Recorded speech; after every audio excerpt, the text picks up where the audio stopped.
हरियाणा के एक छोटे से गांव में एक बहुत समृद्ध परिवार रहता था। इस परिवार के मुखिया थे श्री राम प्रसाद और उनकी पत्नी सुमित्रा देवी। उनके पास एक बड़ा घर, कई खेत और एक विशाल पशुधन था। उनके बेटे का नाम सूरज था, जो गांव में अपनी ढाक जमाने के लिए मशहूर था। सूरज की उम्र लगभग 25 साल थी और वह अपने माता पिता की एकमात्र संतान था। श्री राम प्रसाद ने अपनी मेहनत और ईमानदारी से अपनी संपत्ति को इतना बढ़ाया था। सुमित्रा देवी अपने पति के साथ हर कदम पर खड़ी रहीं और उन्होंने घर और खेत दोनों को समृद्ध करने में बहुत योगदान दिया। सूरज, जो इस संपत्ति का इकलौता वारिस था, बचपन से ही हर चीज की फिक्र नहीं करता था। सूरज को अपने माता पिता का सम्मान करना कभी नहीं सिखाया गया था। उसने अपने दोस्तों के बीच अपनी ताकत और धन का दिखावा करना ही सीखा। वह हमेशा अपने माता पिता को नीचा दिखाने और उनकी अवज्ञा करने में गर्व महसूस करता था। सुमित्रा देवी और राम प्रसाद अपने बेटे के व्यवहार से बहुत दुखी थे, लेकिन उन्होंने कभी हार नहीं मानी और उसे सही रास्ते पर लाने की कोशिश करते रहे। एक दिन सूरज अपने दोस्तों के साथ गांव के मुख्य बाजार में गया। वहां उसने अपने पिता के नाम का गलत इस्तेमाल करके दुकानदारों को धमकाया और उनसे मुफ्त में सामान लेने की कोशिश की। यह देखकर गांव वाले और भी चौंक गए, क्योंकि वे जानते थे कि श्री राम प्रसाद एक ईमानदार और सम्मानित व्यक्ति थे। श्री राम प्रसाद और सुमित्रा देवी अपने बेटे के इस आचरण से बहुत चिंतित थे।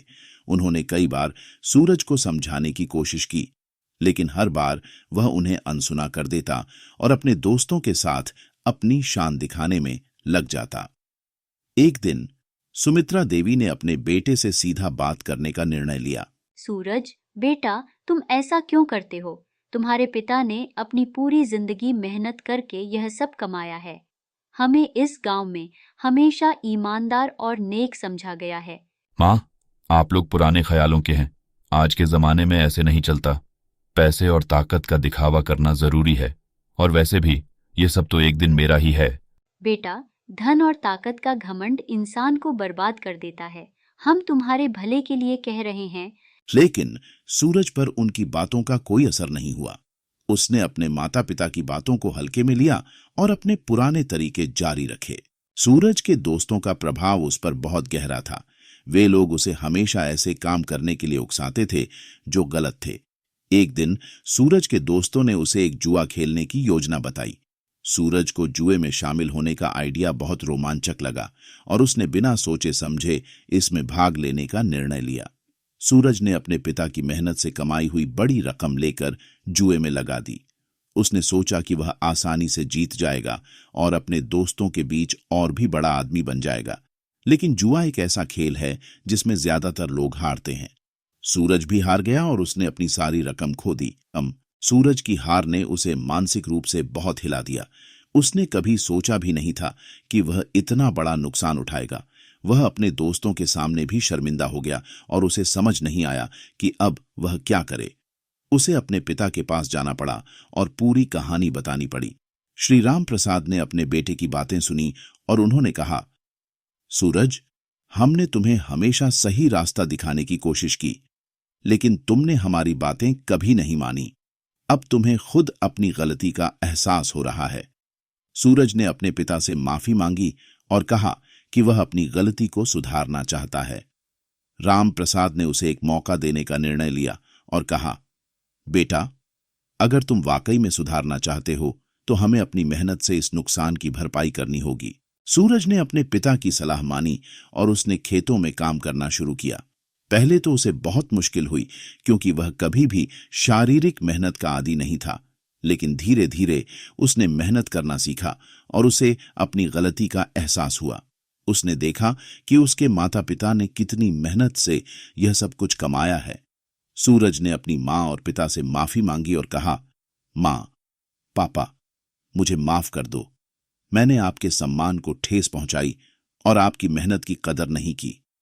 अब मैं समझ चुका हूं कि मेहनत और ईमानदारी का कोई विकल्प नहीं होता। सुमित्रा देवी और राम प्रसाद ने अपने बेटे को माफ कर दिया और कहा, बेटा, हम तुम्हारे सुधारने पर गर्व महसूस कर रहे हैं। यह जानकर हमें खुशी हो रही है कि तुमने अपनी गलती को समझा और उससे सीखा। सूरज ने अब अपने जीवन को पूरी तरह से बदल दिया था। उसने अपने दोस्तों से दूरी बना ली जो उसे गलत रास्ते पर ले जाते थे और अपने परिवार के साथ समय बिताने लगा। उसने अपने पिता के साथ मिलकर खेतों में काम किया और गांव के लोगों के साथ अच्छे संबंध बनाए। गांव वालों ने भी देखा कि सूरज बदल चुका है और अब वह एक जिम्मेदार और मेहनती इंसान बन गया है। धीरे धीरे गांव में सूरज का सम्मान फिर से बढ़ने लगा और लोग उसकी मेहनत और ईमानदारी की तारीफ करने लगे। लेकिन सूरज के लिए यह सफर इतना आसान नहीं था। उसने बहुत कुछ खोया था और उसे यह सब वापस पाने के लिए कई सालों की मेहनत करनी पड़ी। उसकी इस मेहनत का फल धीरे धीरे उसे मिलने लगा और उसके खेत फिर से हरे भरे हो गए। उसने अपने माता पिता के आशीर्वाद से अपने परिवार को फिर से एकजुट किया और अपने पुराने जीवन से सीखे हुए सबक को कभी नहीं भुलाया। सूरज की कहानी ने गांव के अन्य युवाओं को भी एक महत्वपूर्ण संदेश दिया कि माता पिता का सम्मान और उनकी सलाह का पालन करना कितना जरूरी है। श्री राम प्रसाद और सुमित्रा देवी भी अपने बेटे के बदलाव से बहुत खुश थे और उन्होंने अपने बेटे के साथ मिलकर एक नए और खुशहाल जीवन की शुरुआत की। सूरज की यह कहानी बताती है कि चाहे हम कितने भी अमीर क्यों न हों, अगर हम अपने माता पिता और बड़ों का सम्मान नहीं करते तो हम अपनी खुशियों और शांति को खो सकते हैं। सूरज ने अपने जीवन से यह सीखा कि सच्ची खुशी और संतोष का रास्ता सम्मान, मेहनत और ईमानदारी से होकर ही गुजरता है।